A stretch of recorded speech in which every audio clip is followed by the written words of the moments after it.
বন্ধুরা, আজকের ভিডিও অনেক ইন্টারেস্টিং হতে চলেছে, কারণ আজকের ভিডিওতে আপনাদের দেখানো হবে যে সয়াবিন আমরা আনন্দ করে খেয়ে থাকি, সেই সয়াবিন ফ্যাক্টরিতে কি করে তৈরি করা হয়।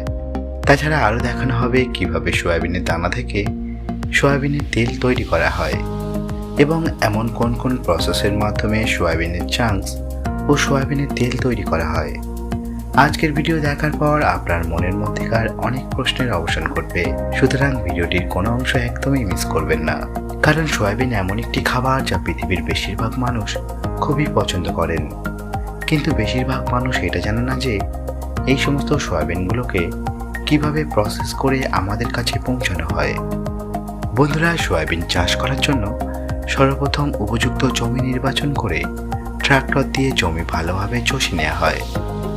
আর এই জমি চাষের জন্য বিশাল বিশাল এই ধরনের ট্রাক্টর ব্যবহার করা হয়। তারপর জমি চাষ কমপ্লিট হওয়ার পর সময় আসে সয়াবিনের দানাগুলোকে সারিবদ্ধভাবে লাইন করে বসিয়ে দেওয়ার ও তারপর সারা জমিতে সেচ দিয়ে দেওয়া হয়। কিছুদিন পর সারা জমিতে সয়াবিনের ছোট ছোট গাছ বেরিয়ে আসে। মাসখানেকের মধ্যে সয়াবিনের গাছগুলো বেশ বড় হয়ে ওঠে। তারপর সয়াবিনের ক্ষেত থেকে অবাঞ্ছিত ঘাস পরিষ্কার ও মাটি আলগা করার জন্য এই ধরনের মেশিনের ব্যবহার করা হয়। এই ধরনের মেশিনের ব্যবহারের কারণে সয়াবিন গাছের কোনো রকম ক্ষতি হয় না, আর সয়াবিনের ফলন অনেক গুণে বেড়ে যায়। আর অনেক স্পিডে এই মেশিন সুন্দরভাবে এই কাজ করে দেয়, যা আপনারা তো দেখতেই পাচ্ছেন।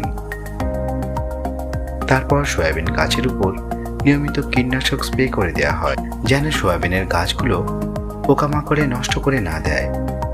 এখানে আপনারা দেখতেই পাচ্ছেন এই অ্যাডভান্স টেকনোলজির মেশিন দিয়ে কত সুন্দরভাবে কীটনাশক স্প্রে করা হচ্ছে। আর এইভাবে স্প্রে করার কারণে সমস্ত জমিতে ভালোভাবে কীটনাশক স্প্রে হয়ে যায়। এই মেশিন মাত্র কয়েক মিনিটের মধ্যে বিঘার পর বিঘা জমিতে কীটনাশক স্প্রে করতে পারে। তারপর কিছুদিন পর সয়াবিন গাছগুলো অনেক বড় হয়ে যায় এবং সয়াবিন গাছে ফুল আসতে শুরু করে। এই সময় সয়াবিনের জমিতে নিয়মিত পানি দিতে হয়। এই মেশিনটির নাম বাউ। এর সাহায্যে সারা জমিতে খুবই ভালোভাবে পানি সেচ দেওয়া সম্ভব। নিয়মিত সেচ দেওয়ার পর গাছগুলোতে ফল ধরতে শুরু করে। এই ফল সম্পূর্ণ ম্যাচিউর হতে মোটামুটি 2 থেকে 3 মাস সময় লেগে যায়। তারপর সেগুলো ঠিক এইভাবে পেকে যায়। এখানে আপনারা তো দেখতেই পাচ্ছেন সমস্ত ফল এবং গাছপালা একদম শুকিয়ে গেছে। তারপর সমস্ত পেকে যাওয়া ফলগুলোকে এই ধরনের মেশিনের সাহায্যে হারভেস্ট করে নেওয়া হয়। আর এই মেশিন সয়াবিনের সমস্ত কাজকে মেশিনের মধ্যে ঢুকিয়ে নেয় এবং সেখানে ফলগুলোকে আলাদা করে গাছগুলোকে এক সাইড দিয়ে বের করে দেয়। আর ফলগুলোর মধ্যেকার সয়াবিন দানা বের করে নেওয়া হয় ও মেশিনটি অন্য একটি কন্টেনারে লোড করে দেয়।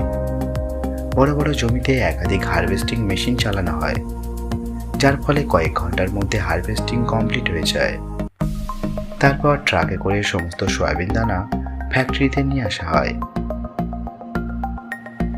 ফ্যাক্টরিতে সর্বপ্রথম সয়াবিনের কোয়ালিটি চেক করা হয়, কারণ সয়াবিন চাংস ও সয়াবিন তেল তৈরির জন্য উচ্চমানের সয়াবিন দানার প্রয়োজন হয়। তারপর সমস্ত সয়াবিন দানাগুলোকে আধুনিক স্টোরেজে স্টোর করা হয়। এই স্টোরেজগুলোতে 20,000 টন সয়াবিন দানা স্টোর করা সম্ভব। তারপর সেখান থেকে সেগুলোকে প্রিপারেশন সেকশনে নিয়ে যাওয়া হয়, আর সেখানে সেগুলোকে সুন্দরভাবে পরিষ্কার করা হয়। যে কোনো রকমের নোংরা আবর্জনা অথবা শুকনো ডালপালা এবং সমস্ত ময়লা আবর্জনা পরিষ্কার করে নেওয়া হয়। তারপর সেগুলোকে নিয়ে যাওয়া হয় ক্র্যাকিং অথবা কন্ডিশনিং সিস্টেমে। তারপর সেখান থেকে নিয়ে যাওয়া হয় ফ্লেকিং এর জন্য। ফ্লেকিং কমপ্লিট হওয়ার পর তারপর সলভেন্ট এক্সট্রাকশনের মাধ্যমে সয়াবিন থেকে র মেটেরিয়াল এবং সয়াবিন তেল আলাদা করে নেওয়া হয় এবং সেখান থেকে সমস্ত র মেটেরিয়াল মিলিং সেকশনে নিয়ে যাওয়া হয় আর তেলকে রিফাইন সেকশনে নিয়ে চলে যাওয়া হয়। আর এখানে মেশিন তেল রিফাইন করে অটোমেটিক ফিলিং মেশিনের মাধ্যমে বোতল ভর্তি করে দেয়। আর শুধু বোতলেই নয়, বড় বড় টিনের কন্টেনারে লোড করতে থাকে। আর ঠিক এই প্রসেসে সয়াবিন তেল তৈরি হয়ে যায়। তারপর সেগুলোকে মার্কেটে বিক্রির জন্য পাঠিয়ে দেওয়া হয়, আর আমরা খুব সহজেই মার্কেট থেকে সয়াবিন তেল পেয়ে যাই।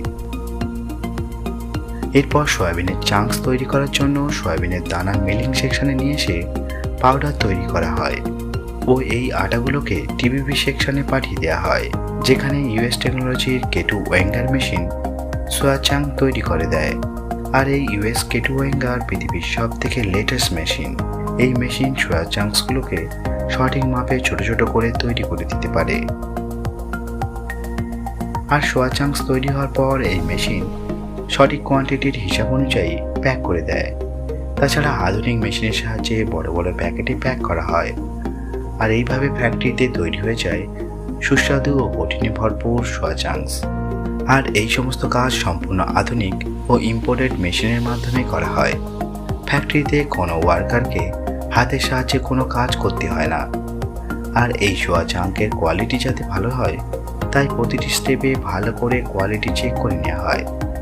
ফ্যাক্টরিতে কোয়ালিটি কন্ট্রোল ডিপার্টমেন্ট সবসময় সজাগ থাকে, যাতে প্রত্যেকটি প্রোডাক্টের কোয়ালিটি সবসময় পারফেক্ট থাকে। তো বন্ধুরা, আপনারা এতক্ষণে জানতে পেরেছেন যে ফ্যাক্টরিতে সয়াবিন তেল ও সোয়া চাংস কীভাবে তৈরি করে। ভিডিওটি সম্পর্কে আপনার সুচিন্তিত মতামত অবশ্যই কমেন্ট করে জানাবেন। এছাড়া ভিডিওটি ভালো লাগলে একটি লাইক ও চ্যানেল নতুন হলে প্লিজ চ্যানেলকে সাবস্ক্রাইব করে পাশে থাকা বেল আইকনটি অন করে দিন এমন ইন্টারেস্টিং ভিডিও নিয়মিত দেখার জন্য। ততক্ষণে ভালো থাকুন, সুস্থ থাকুন। সম্পূর্ণ ভিডিওটি দেখার জন্য ধন্যবাদ।